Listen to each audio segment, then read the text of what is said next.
Alright, response video to Matt, Thou Art That, who I really haven't bothered with in a long time because he really doesn't say anything reasonable ever anymore. I mean, not even like one sentence of something connected to anything real. He's turned everything into metaphors and ghosts and spirits and fog, and nothing has anything to do with anything in anybody's real world. It's all mumbo jumbo to the, whatever, with that little tiny number, mumbo jumbo times like 58 or something.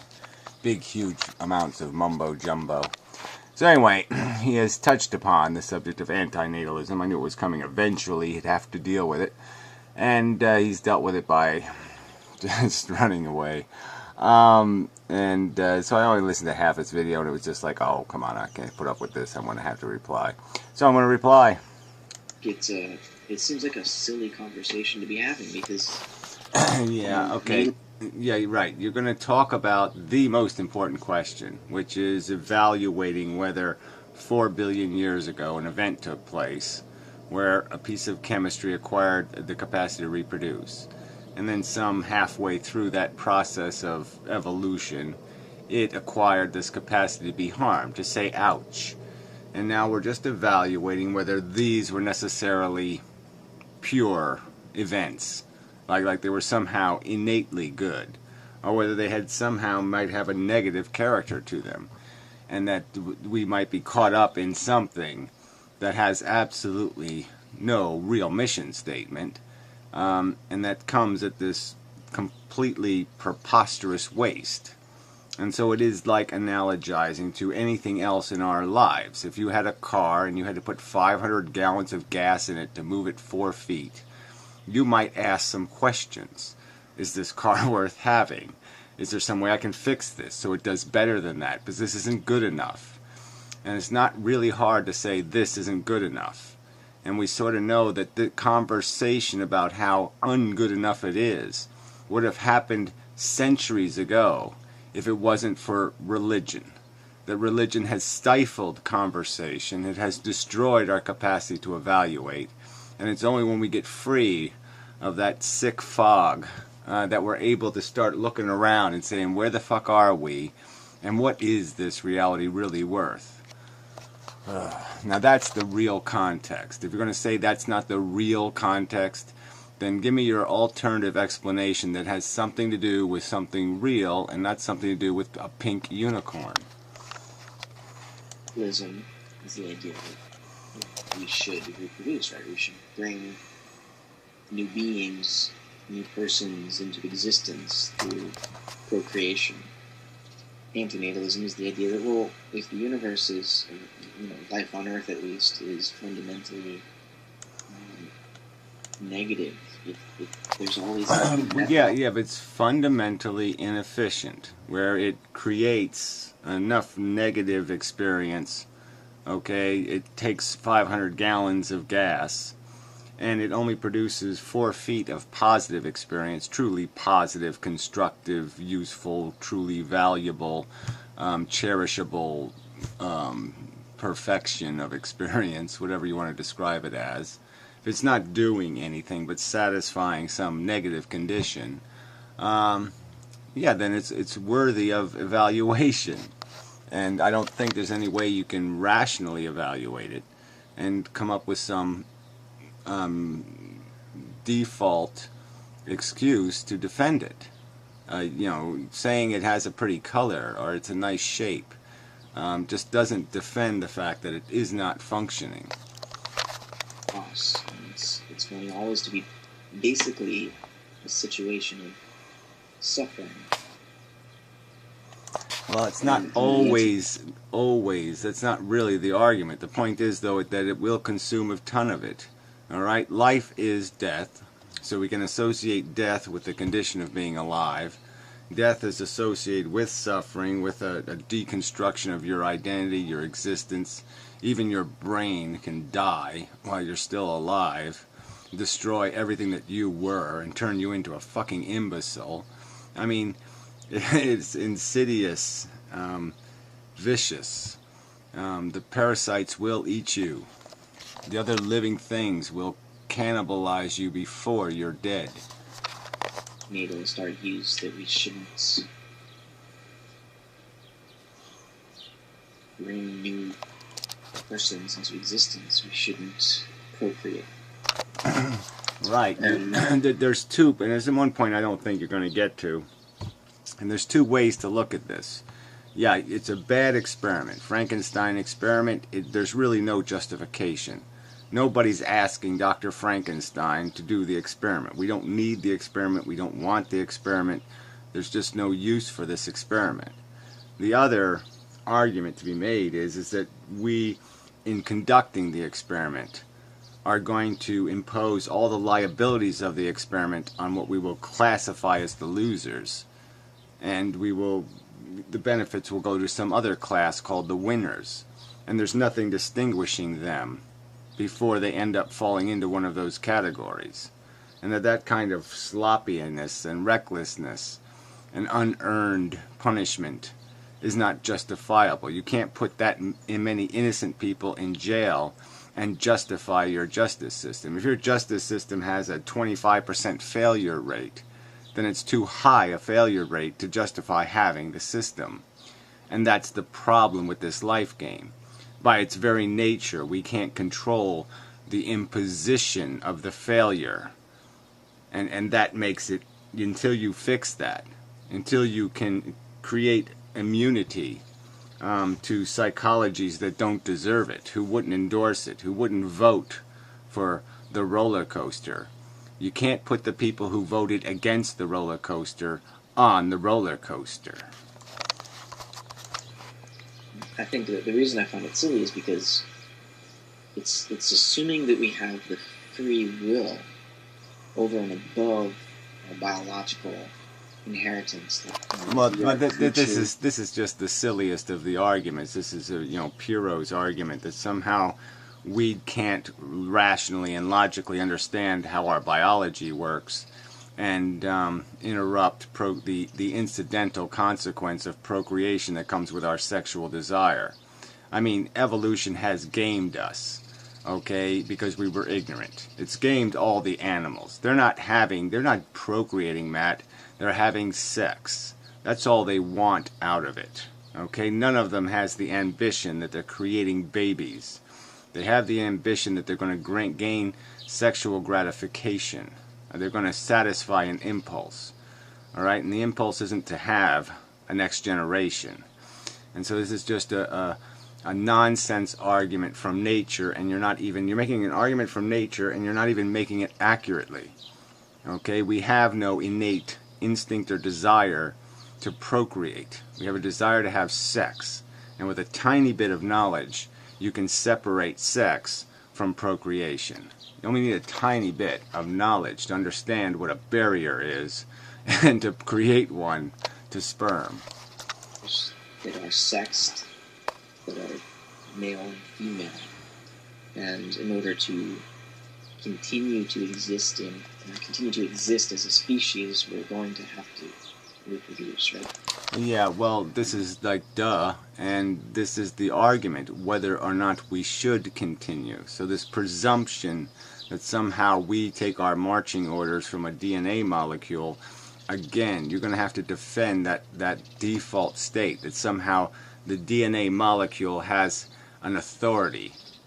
Where's its authority? What college did it go to? Where is it granted this default presumption that it knows what it's doing, and we, with the intelligence, with the knowledge, with the information, are the ones that somehow don't understand that we're supposed to be obedient? Saying you're an antinatalist is something like saying that maybe you as an individual could decide not to have sex, or at least not to have a child. Well, this is stupid. So if there's a concept like murder, I as an individual could decide not to be a murderer, but I can't do anything about stopping other people from being murderers. Or I as an individual could decide not to make a nuclear device on my porch and blow the world up, but I can't stop other people from making one on their porch and blowing the world up. I mean, this is just nonsense. Okay, we certainly have a right to create social policy that defines right and wrong.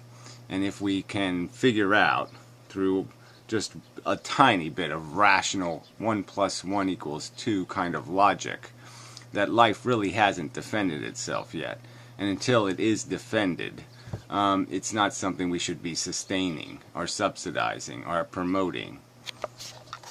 Not that tricky. When individuals do decide not to have sex, they become priests and they decide not to have children, even if they are going to have sex. So it's yeah, certainly.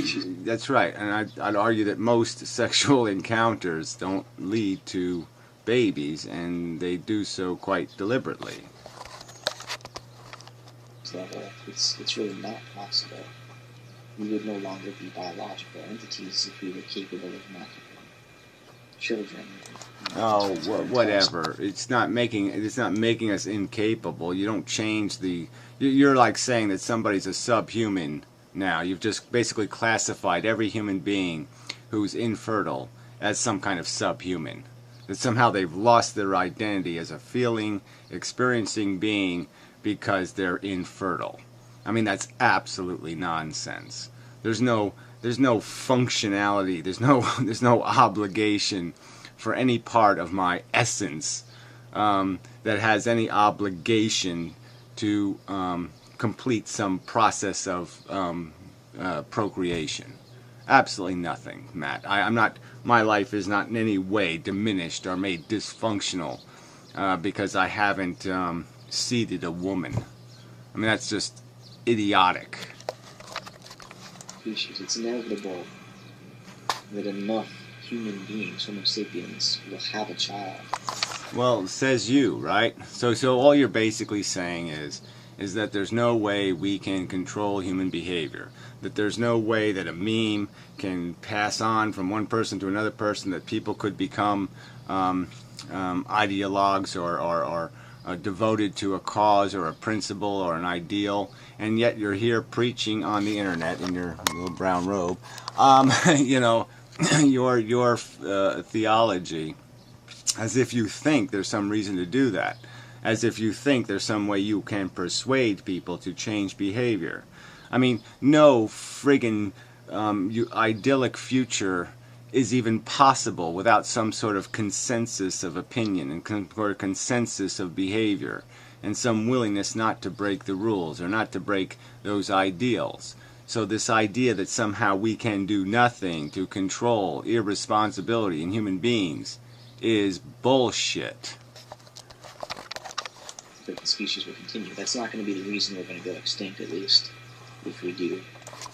Again, so where again do I find do you have on a wall somewhere I have the perfect crystal balls, documentation that somehow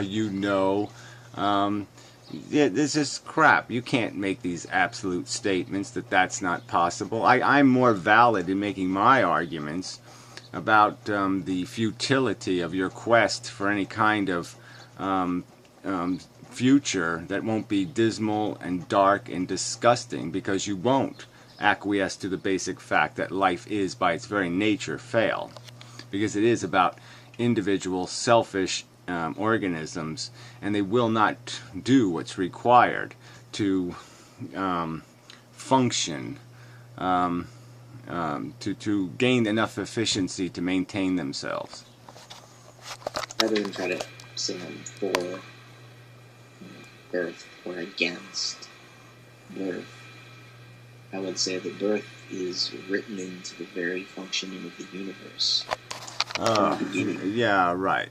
I mean, so what's the point? And even if it was, even if that metaphorical useless mush, where now you've compared a very isolated bit of rust on a planet that's doing this evolution thing, to now the functionality of the entire universe, which is kind of silly, because they are different things, they're different mechanics. Beyond that being silly, let's say it was true, and let's say you stopped the universe from birthing. What would be the harm? The other universe somewhere would cry?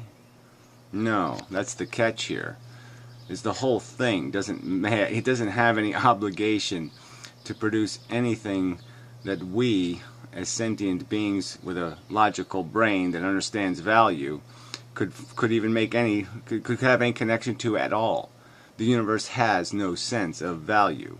It can't recognize its own failure. It couldn't recognize its own success. It can't judge value. It can't judge. We can judge. The universe can't judge. Why wouldn't we, who have the knowledge and the capacity to judge, do the judging and not sit there and be obedient to a mechanism and say we're going to be obedient only because it was here first? I mean, that's kind of a silly notion.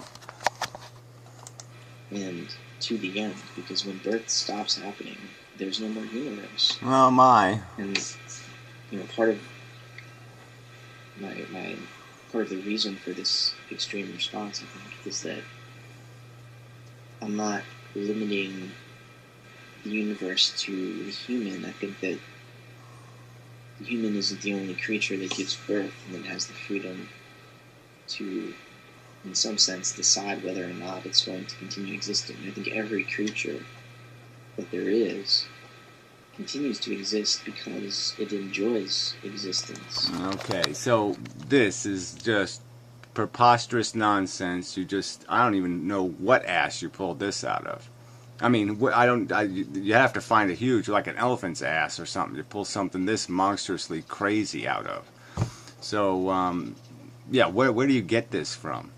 Where's any evidence? Where's even any kind of logical proof or argumentation or demonstration that any single animal has any such notion in their fucking head? Where do you get that from? I mean, point me to one animal that has ever contemplated procreation and extinction. Point me to one. It's not simply that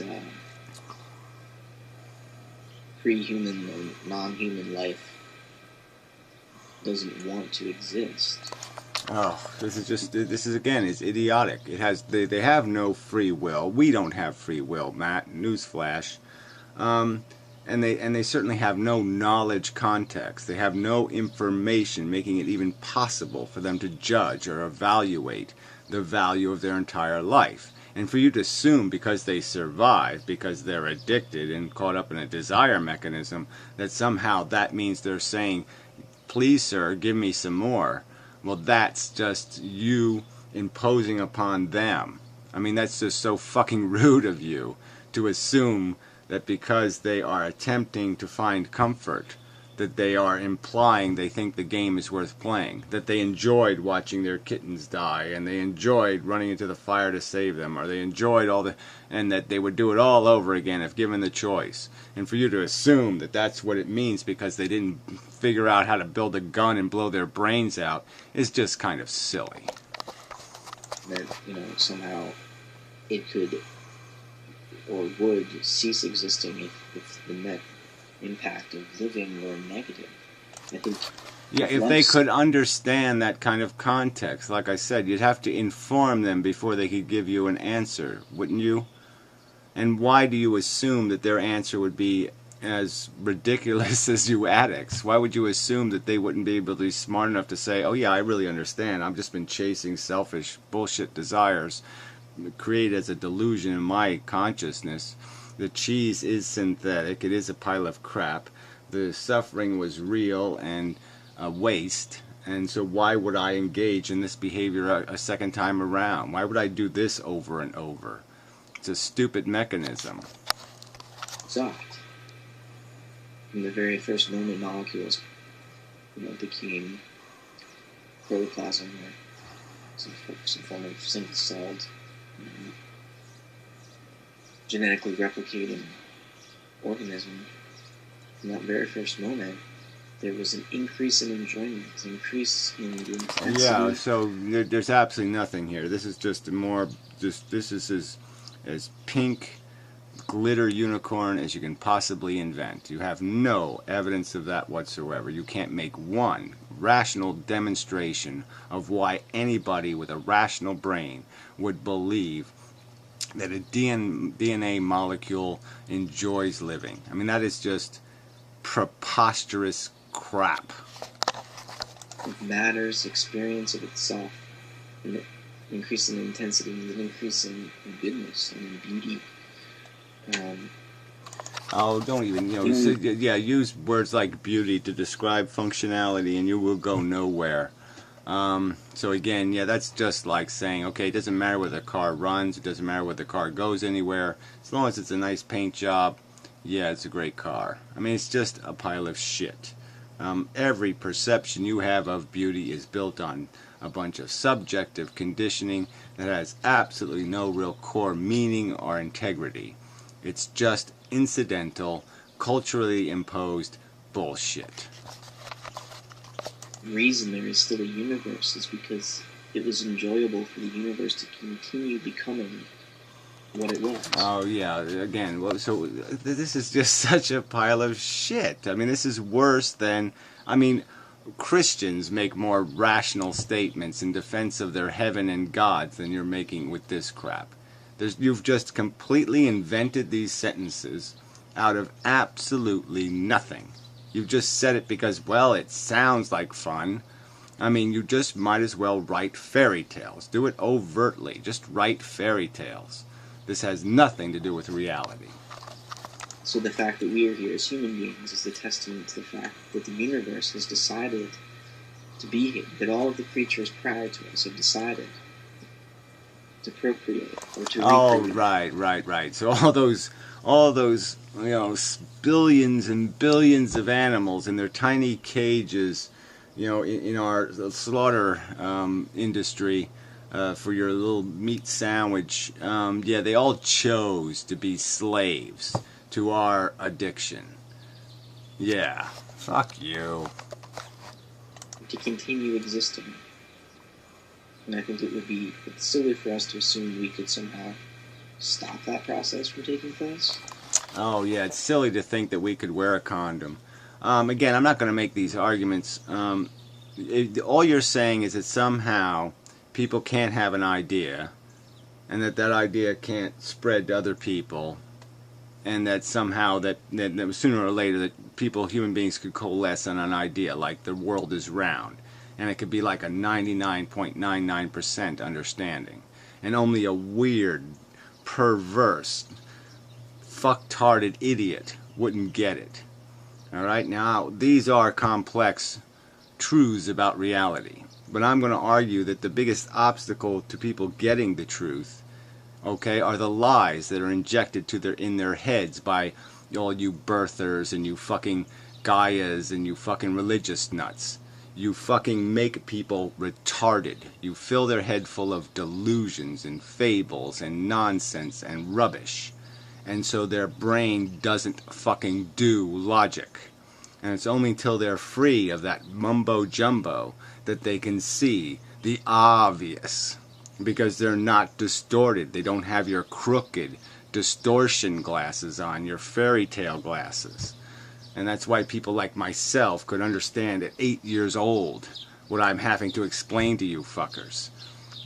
Is that if you look at this objectively, if you look at this with no personal bias, with outside of your personal desire, you can see that it's fucking rubbish. That you wouldn't be that, you wouldn't be that, you wouldn't do that, you wouldn't have that, you wouldn't go near any of it if you had a e-ticket and you could choose what fucking bullshit game to ride. You wouldn't ride any of those fucking rides. So this is all a big pile of crap. The process of coming to experience a world is enjoyable. So not only is antinatalism impossible on an ontological level, I think it's also... Yeah, well, you have no credibility in telling anybody what's possible or impossible. Because like I said, you're the one saying that the universe wants. You're saying that microbes want. You're saying DNA molecules want. I mean, you have no credibility. So your suggestion that you somehow have logically deduced that somehow there's no formulatic way that this future could ever exist. Well, I'm going to argue you describe to me your fucking future, alright? And I will explain to you why it's not going to happen. And I think I'm going to be able to do a more credible job than you.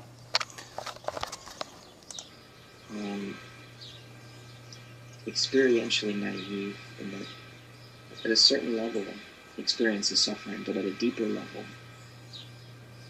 if you really consider the evidence as it is arrayed before you, as this universe, as this growth. Yeah, he's talking about evidence. Isn't that amazing? What is your evidence for a microbe's feeling, wanting, desiring, having ambition? What is your evidence for that? To realize that it exists because it's good. It isn't necessarily good because it exists. Oh, yeah, isn't that interesting? It's not necessarily good because it exists because it's good. And so now he's going to play word games. Like somehow, just because he flipped the words backwards, that somehow now he's saying something different.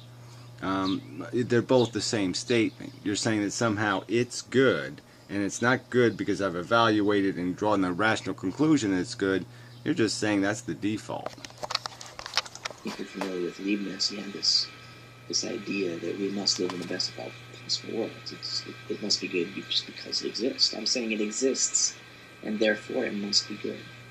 It is the good manifest. The universe is necessarily the good. It's only a standard for judging what might be good versus what might not be good. Yeah, how does anybody make sense out of that? Threw that in the air. Hey, that was a good thing. Knock that can over. That's a good thing. Yeah. Stick this in my eye. Oh, yeah, that probably won't be a good thing. I think I'll pass on that one. This is just absolute rubbish. To even do cosmology, we're already making a moral assumption that the reason we're going to study the universe scientifically, the universe as a whole scientifically, is because we find it good. Oh, please. I mean, where do you get this crap?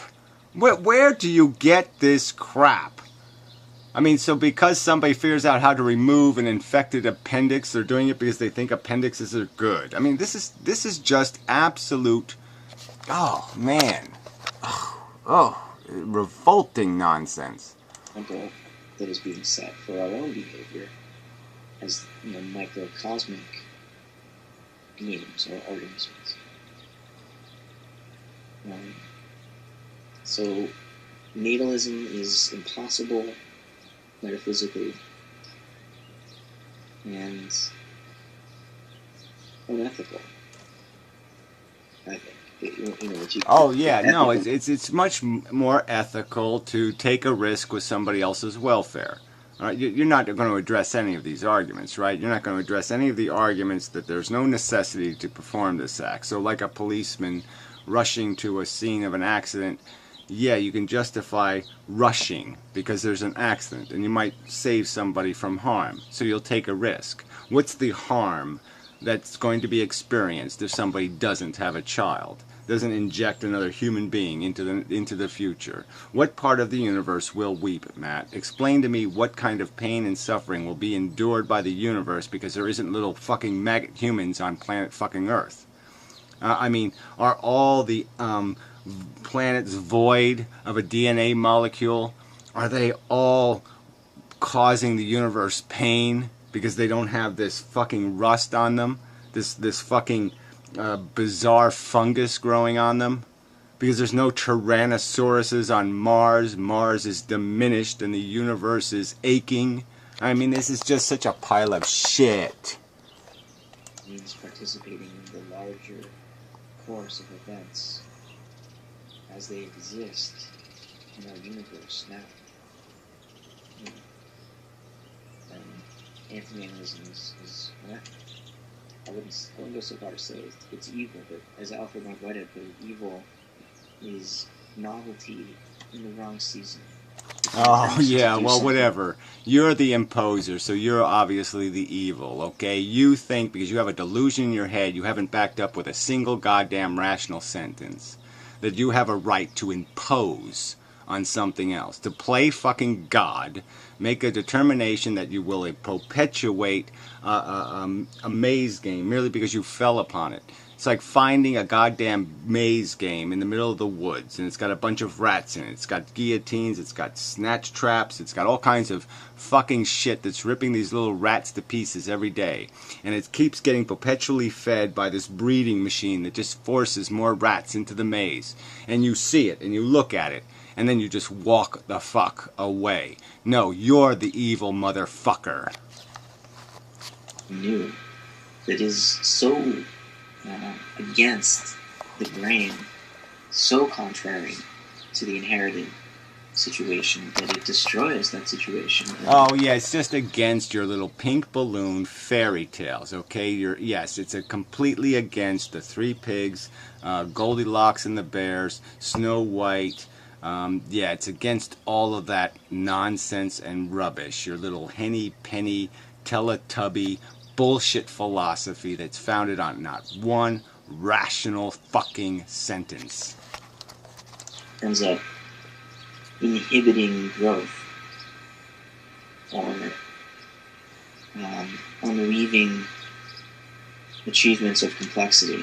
Right. Achievements of complexity, not in physical reality anymore, just in idea. Okay, and again, the only complexity that we're achieving is unraveling the bullshit. When you cut us down and get rid of the bullshit, the God delusion, alright, and look at this rationally, it's quite clear that this is just a fucking senseless infestation. Consumption, reproduction, cannibalism, addiction. There's no other elements, Matt. That's all it's made of. Alright, your love and your beauty is all addictive psychology. It has nothing to do with anything real merit. It just has to do with your need. You are a need machine, and you're a need that doesn't need to exist. And until you come up with some rational argument why need needs to exist, you have no argument. Beauty and the goodness of experiments. By trying to do something new too quickly or too soon. You know, that's what evil would be. So ethics is always going to be. Well, evil is that there is no justice, and people have to pray to the clouds for hope of it. Okay, but if there was justice, then people like you, all right, should get ALS. You should be the ones paying the price. You should get the worst seat on the fucking roller coaster. If you're going to endorse the ride, you're going to endorse the risk, it should all fall on your fucking head. It's that fucking simple. That would be justice. And it is truly evil of the universe that it doesn't impose that justice. It's feeling what's happening. Not as if you don't have the capacity to steer it in a more positive direction if you don't like what has happened, but you always have to say yes to what you're given. You have to say yes. No, you can say no. We've stopped a lot of what we were given by nature. We stopped a lot of stupid, idiotic human tricks, and have become, we oblige human beings to be civilized in a lot of respects. And this is just one more respect that maybe if you're going to do biological experiments and impose life on sentient beings and play with their destiny, that maybe you ought to qualify yourself before you do that. I think. So that's where I'm at with Natalism.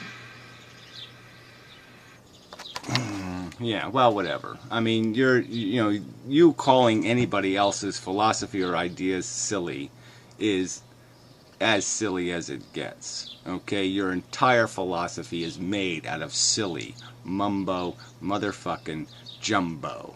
It has no rational continuity. It has no connection to anything that we know to be real. You're just making this crap up because it sounds like fun. It's just Alice in Wonderland bullshit. It is not real. It's not connected to anything we're living in for real. It's just a fucking lunatic fable you've told yourself. You're just changing everything in the world to gingerbread and marshmallow and Candyland bullshit. You are as perverse to anything rational and logical as a deluded human can get. Yes, okay, you're not physically doing something overtly harmful like microwaving babies, but you are, in theory, insane. Yeah, okay, good. Fuck you. Silly.